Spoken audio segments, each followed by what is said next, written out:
Starting off the new year strong, I got COVID. It was such a miserable week. I definitely have COVID or like something. Now that I'm feeling better, I have to readjust to school and studying for tests, so welcome to a realistic high school week in my life. Something that has been an absolute game changer for me in productivity is having a daily highlight for the day. Daily highlight is like, if I could only get one thing done today, what would that be? And for me, it is catching up on my chemistry. I have missed about like 4 days of school. Those 4 days are a lot. Like, I'm kind of stressed because I have to finish this by tomorrow if I'm gonna go back to school on Monday. I hate falling behind in school.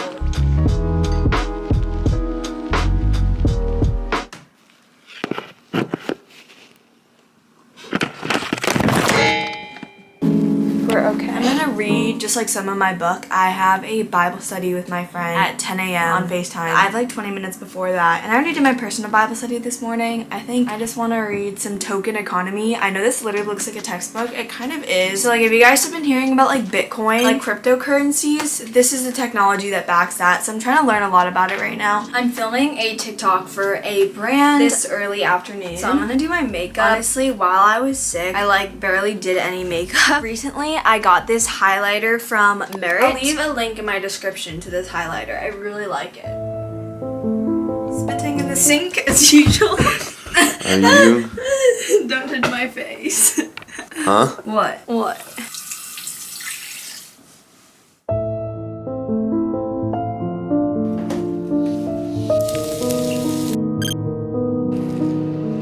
Hey Siri. How do you take a video on the iPhone 13 Pro? Let's do this. When there are weird situations on the internet,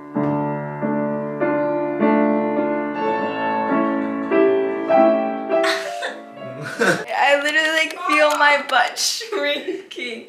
Like it's giving me anxiety. Guys, like literally I haven't worked out in weeks because I've been sick and my butt is like 60% smaller. I don't care that much like about a butt, but like I don't know where it went. You know, this week of my life is all gonna be about like building the booty back up. If I slip and fall in the winter, I need some meat to protect me. Hey, do you wanna go outside? Sit up. Yes. They're way too fast for me right now. I think we should really hypothesize a solution to the problem of my butt shrinking. I really want to go to the gym. Honestly, I have been in a gym rut even before I got sick because I wanted to put more effort into the YouTube channel. I wanted to cut down on the time that I was spending at the gym. I kind of just like wanted another hour to work. That's also been kind of toxic because I still really do want to invest in my health. Not going to the gym did help me like do better in school and also help me have more time for YouTube. Like that's a really scary exchange to be making. But I think the moral of the story is to never stop prioritizing your health when other factors of your life just seem to be so chaotic and like you're not measuring up. You still have your health to hold on to. I'm not trying to send the message out that like a flat butt needs to be fixed or anything for me to get back into it. 50 squats right before bed. I did something terrible. I forgot my earbuds. Oh my gosh. I'm gonna be working out to the gym's music today. Here's a rundown on my workout routine. I usually start with a stretch, then I go into some heavier compound exercises. My heavier compound exercise choice of the day was hip thrust, and then after that I do some smaller accessory exercises. Let me know if you guys want to see a full workout routine video. I'm at my last stretch with homework, but I still have a lot left, and I'm trying to deal with this whole trap of like not blaming the past self. I think it's really easy like when you were sick or when you were out like during break and then you're thrown back into something that you're trying to transition to. It's really easy to like blame yourself for not getting as much work done in the past as you could have. Like, oh well, I was sick, I could have like spent more hours doing homework and I wouldn't be behind literally cramming this weekend. But my past self was literally so tired, had a fever. My head just kind of hurts. It's good that I rested. I have to watch a 32-minute lecture. I am playing this at 2 times speed. I have decided to let myself fall behind on school because it's like 10 p.m. and I'm already concerned I'm not going to be able to like get back into the normal school routine, like wake up early enough. I'm really trying the best that I can. And that's all you can do. Even though I walk through the darkest valley, I will fear no evil, for you are with me. Your rod and your staff, they comfort me. So I'm actually terrified because I'm going to be looking at a feedback form that I sent out to you guys a few days ago talking about how I can improve in 2022. It is always scary asking for criticism, constructive criticism. Every piece of feedback that might be like about the YouTube business is also incredibly personal because the content that you film and like it's like you talking.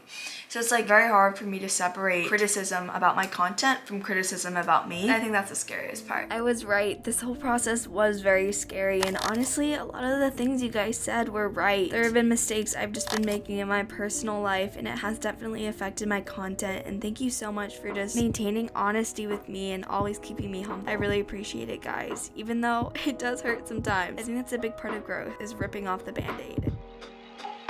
Hi friends, I have a history essay due in a few days. I think this is the first year of high school when history is hard. I really struggle with planning out long-term school projects, like when you have a project that you have at least 7 days to work on. If you're obsessed with Notion like me, but you don't use Notion timelines, you're literally missing out. Like search up on YouTube videos on how to use Notion timelines, but I need to show this to you because it's literally been changing my life when it comes to planning for school projects. This is my project timeline, ladies and gentlemen. Okay, yesterday I finalized my thesis, and today I'm working on my first draft formulation. So I have today and tomorrow to work on this. Whenever I book an orthodontist appointment, I put it in my Google Calendar and I literally give myself like 5 reminders. Give myself a reminder like a week before it happens, a day before it happens, 16 hours before it happens. Like I like to have my Google Calendar in like a 3-day view. And this morning, I just saw that I had the orthodontist appointment and I didn't tell my teacher that I would be missing class. It almost like feels good to be disorganized because sometimes I feel like I plan way too much. Please press 1 for general and pediatric dentistry. Yeah, you're not scheduled for today. Get ready.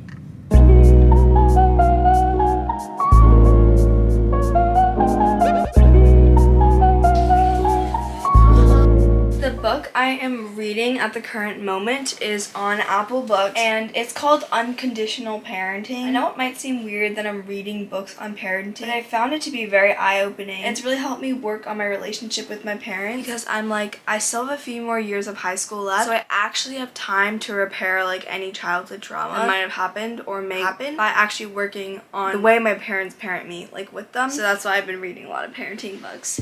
What is your #1 tip for focusing when you really don't feel like doing school? I just have some external habits that I have begun to implement and they're like really helpful. I have a Google Chrome extension that actually blocks the YouTube recommendation page from my like browser and also blocks suggested videos. So I can watch YouTube videos, but it can only be YouTube videos that I search. I put my phone in a completely different room. So like I don't just put it face down or whatever. There are studies showing that even just the sight of your phone can decrease your focus and productivity. Would you consider going to a private Christian school? I'm not gonna say that private school is a waste of money, but for my family's specific situation, I have 2 older siblings that are currently in college. Their tuition is hefty. I already go to a pretty good public school, so it's just not super necessary for me to go to private school, and I just don't want to put that extra weight on my parents' chest to pay for tuition. What is better to listen to when studying? Songs, instrumental, or no music? Different things are gonna work for different people with different.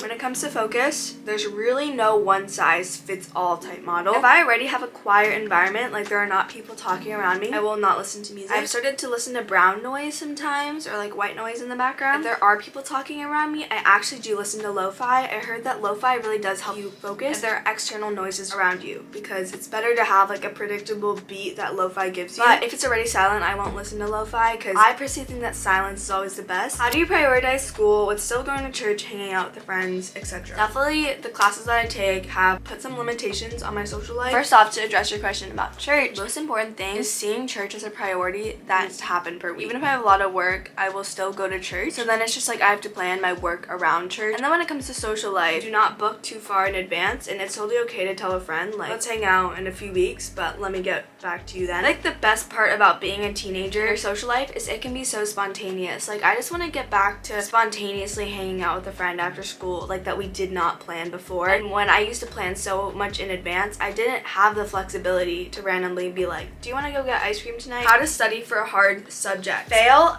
freaking fast. What I mean by failing fast is give yourself hard practice problems like ASAP. In my chemistry class, I would take literally practice tests a week and a half before I actually get my test. It's just about putting yourself in that high stress environment. What are all the subjects that you take? Honors Chemistry, Honors Algebra 2, Honors Mandarin, Honors English, Honors World History, and AP Computer Science A. Thank you so much for watching this week's video. Comment down below what grade you're in and what your favorite class is. And make sure to follow me on my Instagram to keep up with me throughout the week.